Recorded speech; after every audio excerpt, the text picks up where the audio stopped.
Bienvenue. Aujourd'hui, je te propose de regarder 10 outils SEO et plateformes SEO sur lesquelles moi je vais pour mon SEO. Et je pense qu'en 2025, c'est bon pour toi de connaître ces outils car que tu sois freelance, e-commerçant ou que tu aies un site web pour ton entreprise pour générer des leads, un site vitrine, quoi qu'il arrive, quel que soit le type de SEO que tu veux le faire, ces outils, ils vont vraiment t'aider à améliorer ton site web, à le rendre plus performant aux yeux de Google et de tes visiteurs. Donc je te propose 10 outils aujourd'hui, on les regarde ensemble tout de suite avec une démo à chaque fois. Voilà, du coup, bienvenue dans ce premier outil. C'est le plus important quand tu fais du SEO. En vrai, tu pourrais limite faire du SEO qu'avec celui-ci. C'est évidemment la Google Search Console. Tout simplement parce que c'est l'outil connecté par Google qui te donne les infos exactes sur ton trafic. Tu as ta vue d'ensemble, tu as tes résultats de recherche, tes clics, tes impressions, ta position moyenne, les mots-clés sur lesquels ton site ressort et quelle page ressort, meilleur écran PC télétravail. C'est l'exemple qu'on va prendre d'ailleurs pour toute cette vidéo, tu vois, avec cette page. Et tu vas avoir plein de données directement connectées. Tu vas avoir tes problèmes d'indexation, tu vas pouvoir soumettre tes pages pour les indexer. Bref, tu l'as compris, la Search Console, c'est l'outil à avoir pour faire du SEO. Le deuxième outil SEO que je recommande pour cette année, ça va être l'équivalent de SEMrush dont on va parler dans quelques minutes, mais moins cher. Si tu es freelance SEO débutant, que tu es une petite boîte ou quoi, au début, tu n'as pas le budget pour claquer 200 et quelques balles par mois sur SEMrush. Ici, tu en as pour entre 40 et 80 euros. Ça va dépendre de ce que tu choisis comme formule, mais la formule à 40 euros sera largement suffisante si tu es seul à bosser. Même si tu es freelance d'ailleurs, je crois que tu as 10 projets. Bref, tu l'as compris, tu retrouves de la recherche concurrentielle, tu peux voir les autres sites web de ta niche et analyser directement leur parcours SEO. Tu as de la recherche de mots-clés, évidemment aussi pour trouver les meilleurs mots-clés, meilleur écran télétravail ici, et ça va te donner, comme pour SEMrush, un volume de recherche et une difficulté. Ça te permet aussi d'avoir des mots-clés en lien, d'analyser la SERP, bref, tu l'as compris, tout ce qu'il faut. Tu peux faire un audit des backlinks, un audit technique, tu as du marketing de contenu et tu peux même faire un assembleur de rapports si tu veux communiquer avec tes clients. Troisième outil, impossible de ne pas mentionner, Ahrefs ou SEMrush, c'est un peu deux écoles. Moi, je suis école SEMrush, c'est comme ça. Je peux que dire que c'est un très bon outil polyvalent pour faire du SEO et du marketing en général. On ne peut pas enlever à SEMrush que ça reste ultra fort. Ce qui est sûr, par contre, c'est que ça coûte cher, comme on l'a dit. Donc, d'où l'idée de vous proposer d'abord SEO Ranking. On retrouve chez SEMrush toutes les fonctionnalités qui vont bien. Trafic organique, mots-clés organiques, les meilleurs mots-clés, les backlinks, ça aussi très intéressant, la carte de positionnement de la concurrence. Chez SEO Ranking, c'est très mauvais par contre, mais ici tu peux vite trouver tes vrais concurrents et ça te permet d'aller étudier leurs mots-clés. Je te montre maintenant ce plugin qui s'appelle Detailed SEO, qui est pour moi le plugin indispensable aujourd'hui. C'est celui qui est là-haut en fait, je vais le faire sur la page, mais ça te permet en fait de faire un peu de l'étude concurrentielle on-page, voir le title, la description d'une page, son URL, son nombre de mots, surtout de récupérer en un clic sa hiérarchisation à chaîne, son plan à chaîne que tu peux même venir copier ici. Donc autant dire que c'est quand même assez intéressant si tu veux faire de l'analyse directement via ChatGPT pour un peu challenger tes structures à chaîne avec celles de la concurrence. C'est un petit plugin qui a beaucoup de ressources, qui te permet aussi d'aller voir les schémas quand il y en a, les hreflang, le social, qui te permet, si tu es connecté avec tous ces outils, de renvoyer directement le site, par exemple dans la page Speed Insight, et d'aller tout de suite l'analyser, etc., etc. Petit plugin indispensable en ce qui concerne l'étude de la concurrence en SEO. On passe au quatrième outil et on va rentrer dans l'optimisation sémantique. Tu le sais, le SEO, c'est avant tout une histoire de contenu. Alors déjà, avant d'aller chercher à optimiser ton contenu au mot-clé près, c'est déjà structure bien ton contenu, sache ce que tu vas dire à ta cible et ensuite tu peux utiliser des outils comme ça pour venir optimiser, étoffer sémantiquement ton contenu.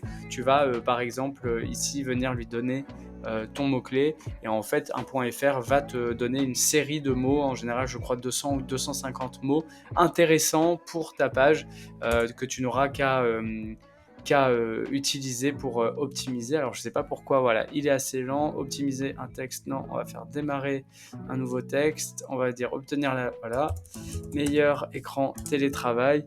Et là, il va réfléchir et te donner la liste des mots-clés qui ressortent le plus sur les contenus qui traitent de ce mot-clé-là. Donc tu peux copier cette liste, tu peux faire plein de choses, mais sache voilà, que ça optimise. Bon, je t'arrête 2 minutes dans cette liste des 10 meilleurs outils SEO pour la traditionnelle demande de like. Il serait super que tu mettes un like, que tu t'abonnes pour donner de la force à la chaîne. N'hésite pas aussi à commenter, à nous donner peut-être des outils que toi tu utilises pour le SEO ou peut-être que tu as envie qu'on fasse une étude plus poussée de certains outils et ce serait avec plaisir qu'on le ferait sur la chaîne. Donc voilà, s'il te plaît, mets un like si tu peux et abonne-toi. C'est super chouette, ça donne de la force. Je te montre le gros concurrent de Your Text Guru, qui est un outil très connu en optimisation sémantique en France et je pense dans le monde du SEO en général, des frères Perronnet. Il faut dire qu'on a des bons outils made in France. Ça, c'est Tot SEO. Moi, c'est ce que j'utilise aujourd'hui en 2024-2025 pour venir optimiser mes textes. Et par exemple, bon là, c'est un exemple site WordPress, mais tu vois, ça va venir te donner l'intention de recherche et te donner tous les titres que tu peux mettre dans ton contenu. Ça, c'est déjà une bonne première optimisation, avec en dessous les mots-clés attendus dans le paragraphe sous ces questions-là. Ici, tu vas retrouver tous les termes et le nombre de fois qu'il faudrait qu'ils apparaissent pour être bon, entre 1 et 14 fois pour chargement, par exemple, 1 et 10 fois pour hébergement. Tu vas retrouver les groupes à mettre en gras, etc., les idées de sujets avec des questions. Tu peux connecter ta Search Console en fait et récupérer les données de ta Search Console et directement avoir des suggestions de maillage interne ou de cannibalisation aussi. Tu vois, par exemple, ici, aucun risque détecté avec mon groupe. Il faudrait que je mette le bon domaine. Tes concurrents, tu vas quand même savoir ce qu'ils font. Donc, bon, WordPress forcément, mais Evalios, voilà, et tu vas avoir son title, son H1. Bref, tu vas récupérer plein de données.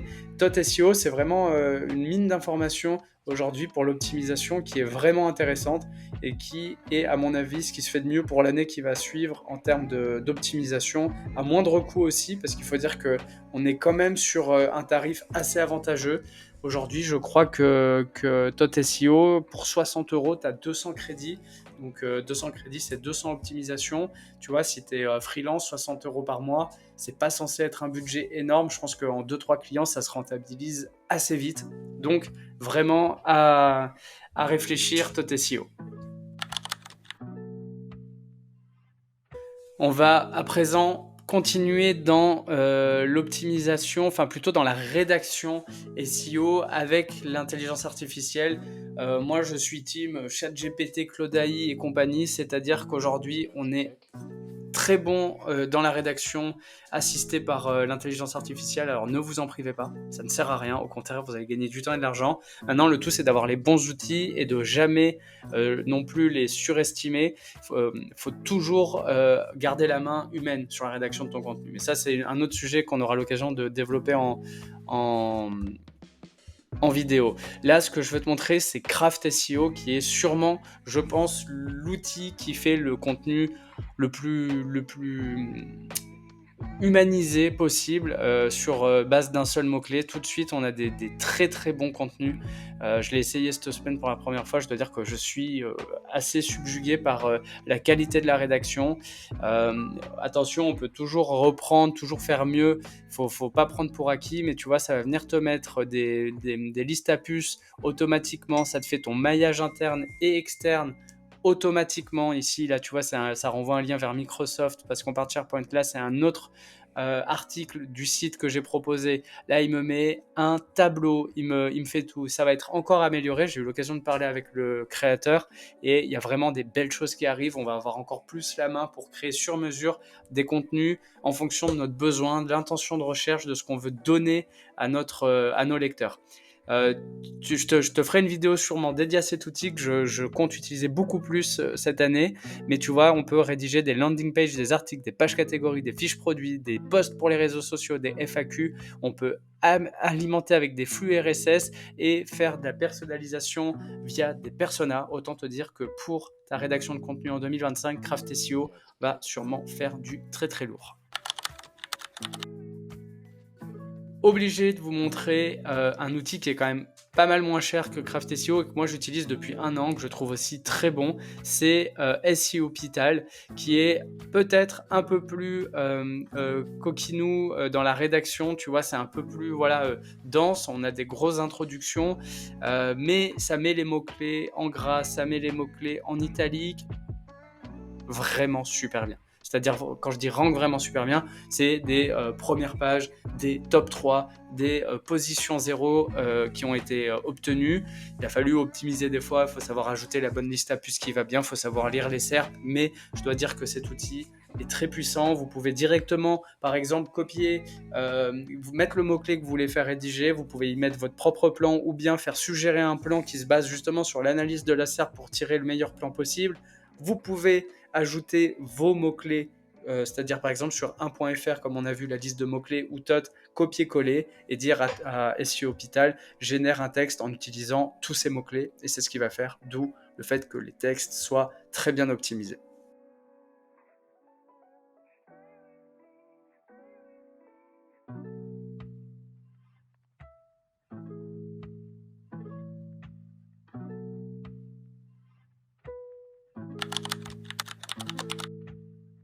Ça va être un outil, mais ça va être 2 outils en un, on va dire. C'est 12page.com et 12backlink.com. Le premier te sert à vérifier si tu as besoin de créer 1 ou 2 pages pour 2 mots-clés. C'est-à-dire que des fois, il y a des requêtes, on peut avoir un doute. Elles peuvent être soit assez proches sémantiquement, soit des fois nous donner les mêmes résultats dans les SERP. Et donc, tu vas rentrer ta requête 1 ici, meilleur écran télétravail. Et je vais mettre meilleur écran gaming par exemple. Ça va sûrement pas être la même chose, mais pour donner un exemple, et ça va me dire ok, ici il n'y a aucun résultat en commun dans la SERP, tu peux créer 2 pages, ou alors il y a 4 ou 5 résultats similaires dans la SERP. Ça veut dire qu'en fait la même page peut répondre aux 2 intentions de recherche, ne créer qu'un contenu optimisé sur les 2.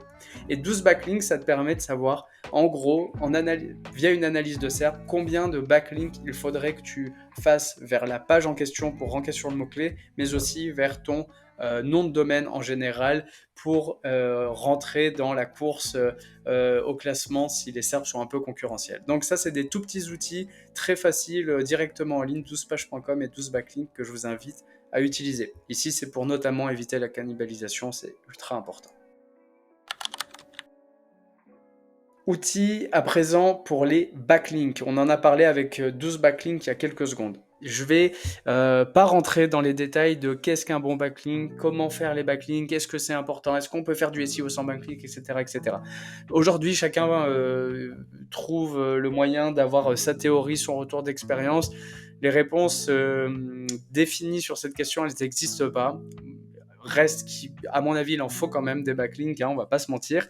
La question, c'est plutôt de savoir comment on peut avoir des backlinks pas trop chers pour faire augmenter son nombre de domaines référents sans se griller. La réponse, c'est Linkuma. C'est des liens thématisés. Ici, c'est pas une plateforme qui met en lien des éditeurs de sites qui veulent vendre à des personnes et donc qui se retrouvent sur une plateforme qui serait Linkuma qui prendrait une com. Non, Linkuma, ils ont leur propre site internet qui montent eux-mêmes et donc ils ont la main mise sur la qualité entre guillemets des backlinks qu'ils proposent et c'est pour ça qu'on leur fait confiance parce qu'ils font des backlinks pas chers pour justement contrecarrer ce principe de plateforme où des fois c'est le foutage de gueule avec du trafic de données, de data, enfin c'est vraiment, ça vaut pas le coup je trouve, quand on n'y connaît rien en plus c'est pire. Par contre ici on est sur des prix affichés, on va pas s'attendre à des backlinks de génie mais ça marche, ça pousse quand même parce que les backlinks sont thématisés, parce qu'ils font bien les choses. Donc je vous invite vraiment à passer par le lien dans ma description et à vous rendre sur Linkuma pour faire vos premiers backlinks. Pour 10 euros, donc allez pour 50 euros avec la TVA, ça fait 5 fois 2, ça fait 60 euros. Par mois, vous pouvez avoir 5 nouveaux backlinks indexés, thématisés et ça fait 60 dans l'année. Et vraiment, c'est pour un tout petit budget, vraiment le meilleur coût backlink du marché en ce moment. Je vous invite à aller sur Linkuma. People also ask, voilà un outil SEO qui est sous-coté et pourtant qui est ultra utile pour trouver des questions, des idées. Alors ça va aller en complément d'autres outils, on va regarder rapidement, mais voilà, People also ask, ça permet par exemple écran télétravail, ça permet de venir avoir toutes les questions en rapport de près ou de loin que les gens se posent avec cette thématique. Ça peut aider à enrichir ton contenu sur écran télétravail en rajoutant les bonnes questions dans une FAQ ou dans tes chaînes directement. Et ça peut aussi t'aider à trouver des sujets, des contenus complémentaires à faire pour créer des cocons sémantiques, des clusters. Et tu vois quel est le meilleur écran pour télétravailler. Soit tu peux récupérer toutes ces questions-là qui peuvent être intéressantes et les mettre dans ton contenu là si tu le juges nécessaire, ou bien tu peux faire peut-être un contenu directement sur quel type d'écran fatigue le moins les yeux, et là peut-être que ça vaudra le coup de faire un article dédié à cette question là qui sera lié avec ton article sur les meilleurs écrans télétravail. Quel écran choisir pour le télétravail, tu vois, il va y avoir plein de questions, etc., etc. Ce que je t'invite à faire en général, c'est que quand tu veux travailler sur une question, tu peux passer par ce genre de choses. Il y a aussi évidemment tout simplement de demander à Google, c'est-à-dire on tape écran télétravail et on regarde les questions qu'on trouve. Voilà, bah ici on va avoir tout un tas de questions, puis si on clique là, bah normalement on devrait en avoir encore plus qui vont apparaître.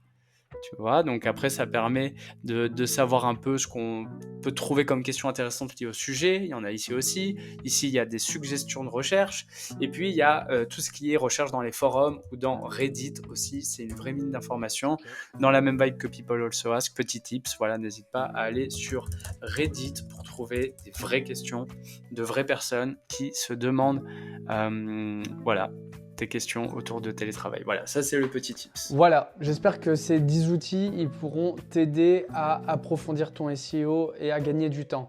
Vraiment, c'est, je pense, les 10 outils que j'utilise le plus souvent et qui me permettent d'obtenir des résultats incroyables pour mes propres sites et les sites de mes clients. C'est vraiment ce qu'il te faut aujourd'hui au minimum pour arriver à faire quelque chose de correct.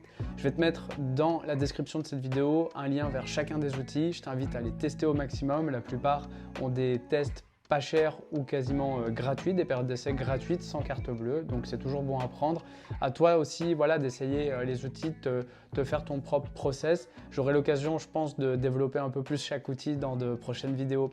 Si cette vidéo elle t'a plu et qu'elle t'a aidé, ce qui peut vraiment me donner de la force, c'est que tu me commentes un truc pour me dire quel outil tu as envie d'essayer le plus, et surtout peut-être que tu likes la vidéo et que tu t'abonnes à la chaîne de SEO Supernova. Je te dis à bientôt.